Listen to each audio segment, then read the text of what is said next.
Et si les déserts algériens devenaient demain les carrefours d'une révolution énergétique anglo-algérienne? Si l'idée vous semble audacieuse, c'est pourtant bien le scénario qui se dessine à la Goâte, au cœur du Sahara, où s'est tenue une rencontre discrète, mais lourde de promesses. Un diplomate britannique, des responsables économiques algériens, une salle modeste mais des ambitions démesurées.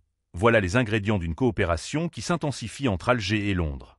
Le décor est planté à quelques kilomètres du plus grand gisement gazier du pays, Hassi R'Mel.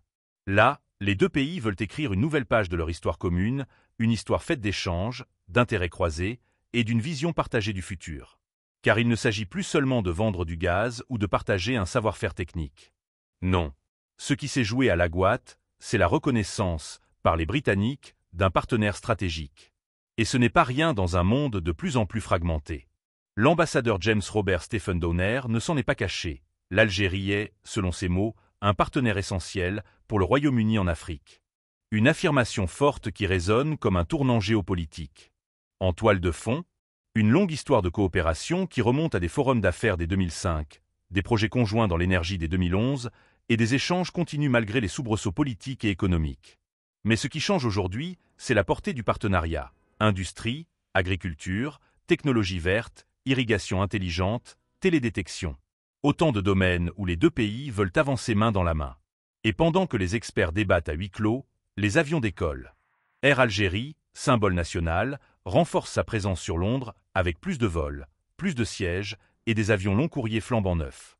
Heathrow, Stansted, les ponts aériens se multiplient et ce n'est pas anodin. Touristes, entrepreneurs, diaspora. Cette intensification des liaisons traduit une réalité simple.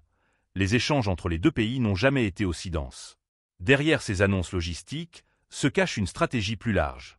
Car pendant que l'Algérie lorgne du côté des investissements étrangers pour diversifier son économie post-pétrole, le Royaume-Uni, libéré des contraintes de l'Union européenne, cherche de nouveaux alliés fiables sur la scène mondiale. Et Alger apparaît de plus en plus comme une capitale clé dans le grand jeu africain. Plus encore, cette dynamique s'inscrit dans une mutation régionale. L'Algérie veut devenir un hub énergétique et logistique reliant l'Europe, l'Afrique, l'Asie et même le Moyen-Orient.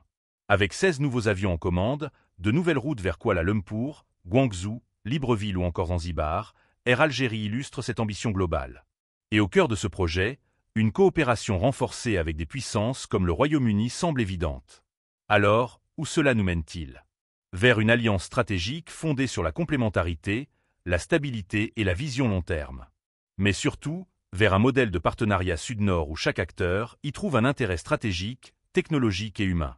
Et vous, pensez-vous que l'Algérie peut devenir un carrefour incontournable entre les continents? La coopération avec le Royaume-Uni est-elle un modèle à suivre pour ses relations avec d'autres pays? N'hésitez pas à partager vos avis en commentaire et à vous abonner pour ne rien manquer de nos prochaines vidéos. C'était l'actualité du jour. Merci de nous avoir écoutés.